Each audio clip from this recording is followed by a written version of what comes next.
Meron po kami sa North, sa Pampanga, sa may Tarlac, tsaka sa may La Union. Oh. At meron din po tayo sa Nueva Ecija, tsaka Cabanatuan.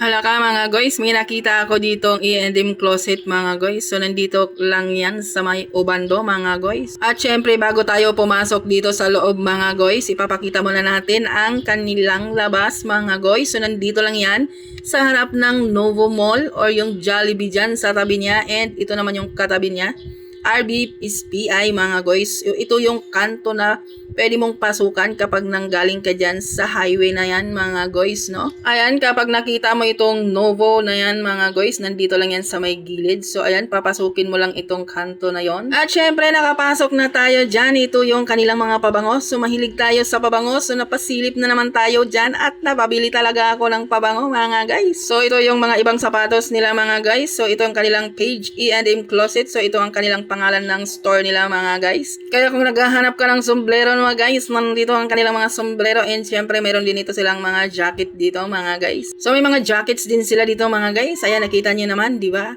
Mga original din mga guys. So ito yung kanilang mga naka-display mga guys. So hindi lang panlalaki, meron din silang pangbabae mga guys, and ito yung mga shoes ng mga pangbabae mga guys. At nakakatuwa yung kanilang store mga guys, maaliwalas ang kanyang paligid mga guys. So mayroon din silang mga jersey mga guys. Ayan, nakita nyo naman yan. So kung mahilig ka sa jersey, bumisita ka na dito sa E&M Closet sa may Ubando. So syempre nandito na rin tayo, iikot pa tayo mga guys. So nakita ko tong mga damit na to mga guys, napakamura lang, and kanina nakita ko din ng kanilang mga pants na maong mga guys, may jogging pants. May mga maong shorts sila mga guys. Alam nyo ang tila mga guys. Kala mo Levi's ang kanilang mga maong shorts. Ayan, kung nakita nyo yung nasa baba mga guys. So itong mga t-shirt na to mga guys is sarili nilang gawa mga guys. Ang kapal ng tela niyan at napakamura lang din talaga niyan mga guys. Parang gusto kong bilhin mga guys. Alam nyo namang mahilig ako sa color black mga guys. So syempre pag-iisipan muna natin ang pagbili mga guys. Kasi hindi naman basta-basta ang bumili at maglabas ng pera mga guys. So ito na nga ang kanilang mga shoe display mga guys. So maganda ang kanilang mga zapatos mga guys. Ito ay mga replica mga guys, no? Pero matibay na rin. Ang halaga ng kanilang sapatos, yung hawak ko na yan mga guys, 2,500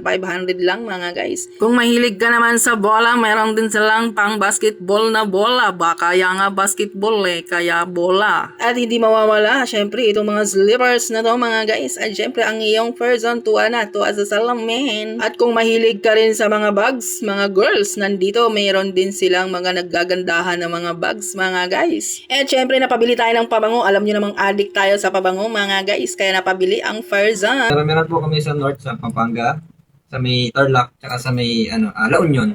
Oh. At meron din po tayo sa Nueva Ecija, tsaka Cabanatuan. Tapos ito yung page nyo, no? Apo, guys. Yan yung page nila guys. So i-follow natin to guys.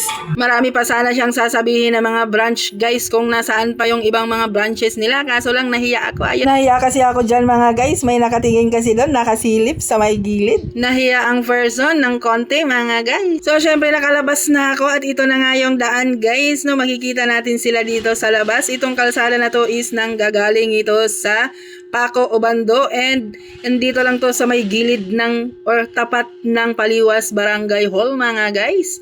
So ayan lang siya mga guys, ito yung kanyang likod. So matatanaw lang talaga yan kapag nandito ka sa Barangay Paliwas sa mismong kanto mga guys. Syempre ito yung kalsada na nanggagaling ka kapag doon ka sa may Malanday manggagaling mga guys. So ayan, makikita lang ang kanyang store dito sa tapat mismo talaga ng kantong-kanto na to na papunta ng Balangkas mga guys. Kaya kung mahilig ka sa mga sapatos guys, bisitahin nyo na dito sa may Ubando. Bisitahin nyo na ang kanilang store dito lang sa may E&M Closet Ubando.